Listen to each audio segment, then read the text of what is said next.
सूर्याच्या किरणाने कमळ फुले फुलतात, त्याचप्रमाणे आईच्या कृपेने जीवनाच्या कळ्या फुलतात.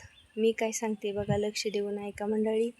आईसारखा जगात गुरु कोणी नाही आणि आईसारखी शिकवण कोणीही देत नाही बरं का मंडळी. आणि तुम्ही किती देवधर्म करा, सगळं काही करा, पण आई वडिलाची कृपा झाल्याशिवाय माणूस सुखी होत नाही बरं का. मग तुम्ही किती पण काय करा.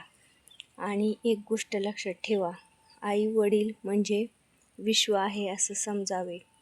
आणि त्यांच्या चरणाची धूळ जर तुमच्या घरी लागली ना, तर तुमचं घर पवित्र झाल्याशिवाय राहणार नाही मंडळी.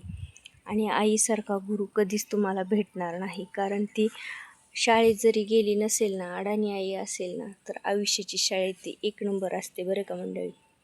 कारण तिच्याकडे अनुभव गाठीशी असतो बरं का.